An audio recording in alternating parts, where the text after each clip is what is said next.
जब बहू ने खा ली हंसने वाली दवा। किशनगढ़ गांव में कीर्ति अपने बेटे दिवाकर और बहू अंशु के साथ रहा करती थी। तीनों बहुत ही हंसी खुशी अपना जीवन व्यतीत कर रहे होते हैं। अरे बहू, आज खाना मैं बना देती हूँ। नहीं माँ जी, आप क्यों तकलीफ कर रही हैं? आप आराम कीजिए, खाना मैं ही बनाऊंगी। कितनी अच्छी बहू मिली है मुझे, भगवान ऐसी बहू सबको दे। सब कुछ ठीक चल रहा होता है कि एक दिन गलती से अंशु हंसने वाली दवा खा लेती है। बस उस दिन से सब कुछ बदल जाता है। अरे बहू, मेरे घुटनों में बहुत दर्द हो रहा है, जरा बाम तो दे दे। अरे बाम लगा कर क्या करोगी माँ जी? मैं पाँव दबा देती हूँ। अरे एक तो मुझे पाँव दर्द हो रहा है, ऊपर से तुम हंस रही हो। आई एम सॉरी माँ जी। अरे फिर से हंस रही है, जा तू मेरे कमरे से, मुझे तुझसे बात नहीं करनी। हे भगवान, ये क्या हो गया? अब माँ जी क्या सोचेगी? 2 दिन बाद कीर्ति घर में किटी पार्टी रखती है। उसकी सभी सहेलियां घर आने वाली होती हैं। अरे बहू, मेरी कुछ सहेलियां आज दोपहर को घर आने वाली है। आज कुछ खाने में अच्छा सा बनाना। सहेलियां?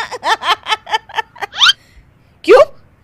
मेरी सहेलियां नहीं हो सकती क्या? तुम फिर से हंस रही हो? नहीं माँ जी, मैं हंस नहीं रही हूँ। अरे फिर से हंस रही हो और बोल रही हो कि हंस नहीं रही।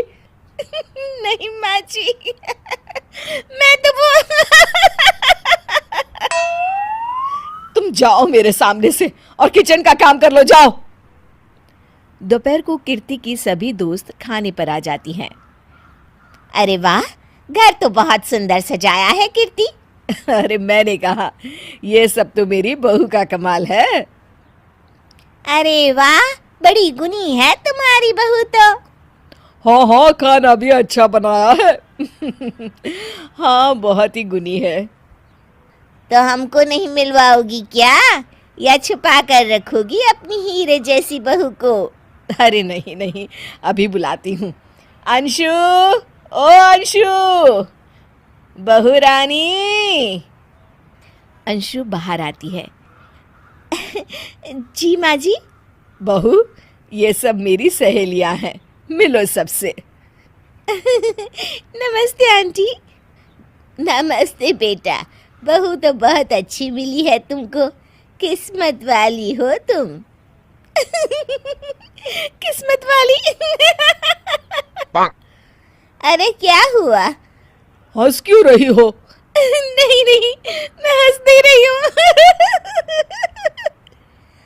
तभी अचानक सांची के हाथ से चम्मच छूट जाता है और उसका कुर्ता गंदा हो जाता है। अंशु फिर से हंसने लगती है।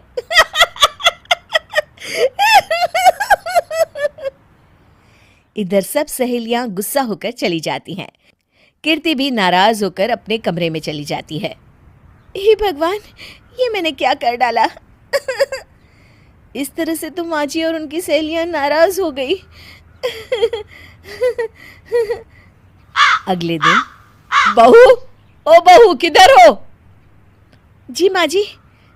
जल्दी से मेरे साथ चलो, पड़ोस वाले शर्मा जी की हार्ट अटैक से मौत हो गई है, उनके घर बैठक के लिए जाना है। अंशु तैयार होकर आ जाती है। थोड़ी देर में दोनों शर्मा जी के घर पहुंच जाती हैं। वहां पर सब रो रहे होते हैं। कीर्ति शर्मा जी की बीवी के पास बैठकर उन्हें सांत्वना देने लगती है। बड़े अच्छे इंसान थे मेरे पति। अच्छा। तुम हंस क्यों रही हो? वो अच्छे थे। हाँ हाँ, बहुत अच्छे थे अंकल। अरे अंशु, हंस मत। माँ जी, मैं हंस नहीं रही। मैं तो आंटी जी को बस दिलासा दे रही थी। सब औरतें अंशु की इस हरकत से हैरान हो जाती हैं।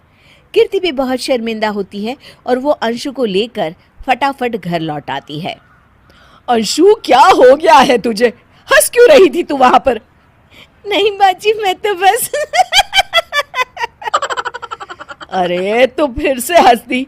जा तू अपने कमरे में, मुझे तो तुझसे बात ही नहीं करनी। मेरा बेटा ही तुझसे बात करेगा अब। रात को जब दिवाकर घर लौट आता है तो कीर्ति दिवाकर को सब कुछ बताती है। ठीक है माँ, अब फिक्र मत करो, मैं अंशु से बात करता हूँ। दिवाकर अपने कमरे में जाता है। जी आ गए आप कैसे हैं? मैं तो ठीक हूँ, बस सर में हल्का दर्द है। सर में दर्द अरे इसमें हंसने की क्या बात है? नहीं, मैं हंस नहीं रही हूँ मुझे तो फिक्र हो रही है आपकी एक तो मेरे सर में दर्द है, ऊपर से तुम हंस रही हो। अरे कैसे समझाऊं मैं आपको मैं हंस नहीं रही अंशु, तुम इस घर से चली जाओ। माँ ने मुझे बताया जो भी तुमने शर्मा आंटी के घर किया, और किटी पार्टी में भी। नहीं जी, मैं ऐसे नहीं हूँ तो अभी क्या हुआ था? क्यों हंस रही थी तुम? रुकिए मैं आपको सब कुछ बताती हूँ आपको सब कुछ। अंशु डायरी में लिखकर दिवाकर को पढ़ने देती है। कुछ दिनों पहले मैंने गलती से हंसने वाली दवा पी ली थी, जिसकी वजह से ये सब हो रहा है। इसका असर कुछ दिन और रहेगा। अरे तो तुमने ये सब पहले क्यों नहीं बताया अंशु? वो मैंने माँ जी को बताने की बहुत कोशिश की मगर उन्होंने सुना ही नहीं अरे ठीक है, मगर वादा करो जब तक दवाई का असर ठीक नहीं हो जाता तुम घर से बाहर नहीं जाओगी। नहीं जाऊंगी और हंसूंगी तो बिल्कुल नहीं लो, तुम तो फिर से हंस दी